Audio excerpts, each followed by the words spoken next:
Hey everyone, welcome back to English Mastery. I'm James and I'm here with my amazing co-host, Lisa.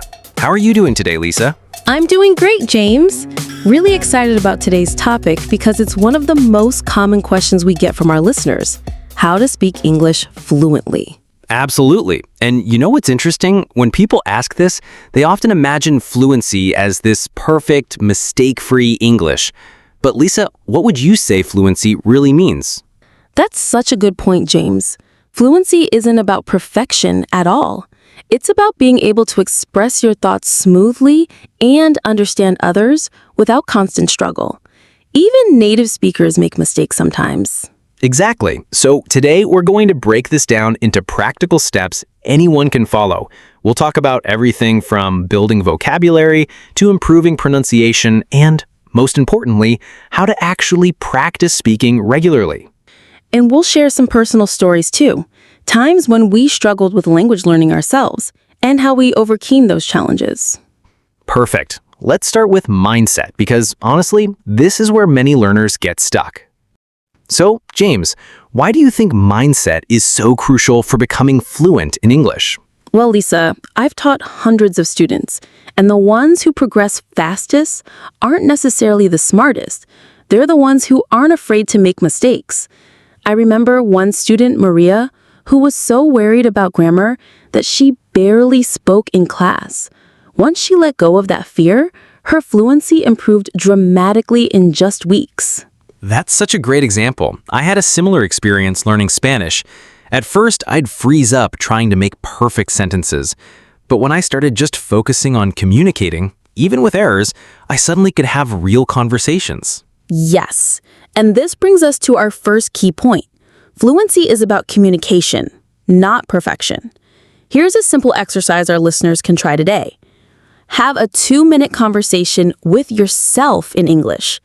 Describe what you see around you, what you're thinking about. Don't worry about mistakes, just speak. I love that. And if you're feeling brave, record yourself and listen back. You'll notice things to improve, but you'll also be surprised at how much you already know. Exactly. Now, let's talk about vocabulary, because you can't speak fluently if you're constantly searching for words.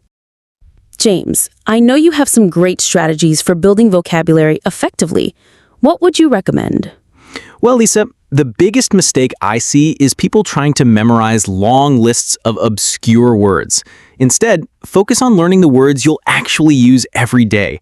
Think about your daily life. What objects do you see? What actions do you do? Start with those. That's so practical. And I'd add, learn words in phrases, not isolation. For example, don't just learn rain. Learn, it's raining heavily, or I got caught in the rain.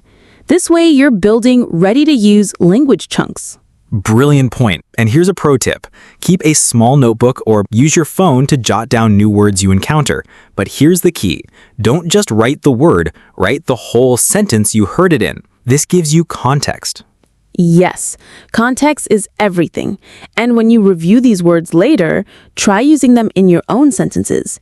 Even better, try to use new words in real conversations as soon as possible. Now let's talk about something that worries many learners: pronunciation. James, pronunciation can be so tricky because English isn't always phonetic. What's your advice for improving it? First, don't aim for perfect native-like pronunciation. That's not necessary for fluency. Focus on being clear and understandable. One great technique is called shadowing. You listen to a short audio clip and try to repeat it exactly, matching the speaker's rhythm and intonation. I use this all the time. You can do this with movie scenes, TED Talks, even our podcast episodes. Start with short 10 to 15 second clips and really focus on mimicking the sounds. And here's something important. Pay attention to word stress. In English, we stress certain syllables more than others. For example, photograph versus photography. Getting the stress wrong can make words hard to understand. So true. A simple exercise is to take 5 words you use often and check their pronunciation on sites like Cambridge Dictionary.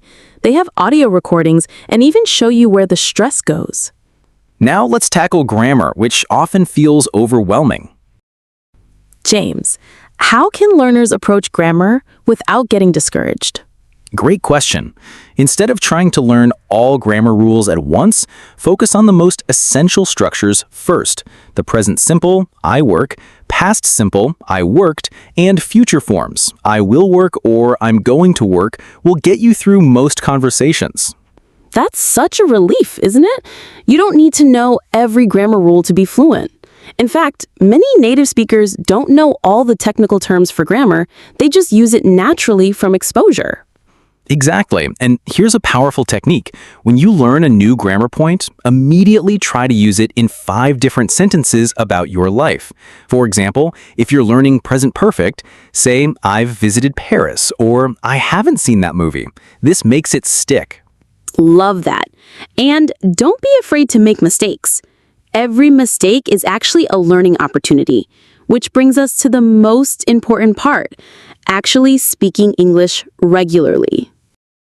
James, this is the big one. How can learners get more speaking practice, especially if they don't live in an English-speaking country? There are so many options today.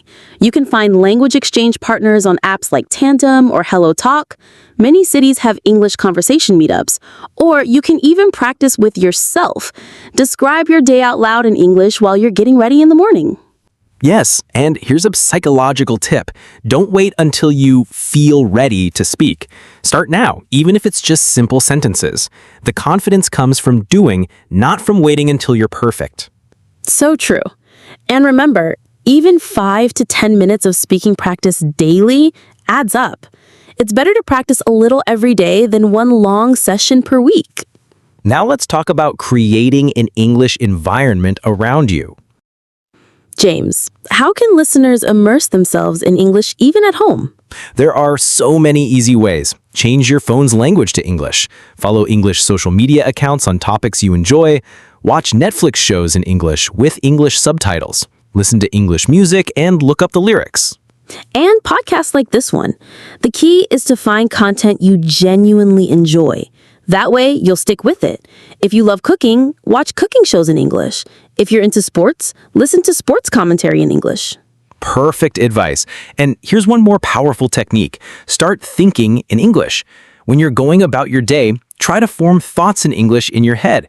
It might feel slow at first, but it trains your brain to operate in English. That's such an important skill, and it leads to much more fluent speaking because you're not translating from your native language. As we wrap up, let's talk about consistency, because that's what really leads to fluency. James, what's your best advice for staying consistent with English practice? Make it a habit by attaching it to existing routines. For example, listen to an English podcast while commuting or review vocabulary while having your morning coffee. Small, daily actions create big results over time. And track your progress. Keep a journal where you note down new words learned or conversations had. Looking back at how far you've come is incredibly motivating. Exactly. Remember, fluency is a journey. Some days will feel easier than others, but every bit of practice counts. So, to all our listeners, pick one tip from today's episode and start applying it today. Even small steps lead to big improvements over time. That's all for today. If you found this helpful, please share it with a friend who's also learning English. And let us know in the comments which tip you're going to try first. Until next time, keep practicing and believing in yourself. Both say, bye everyone.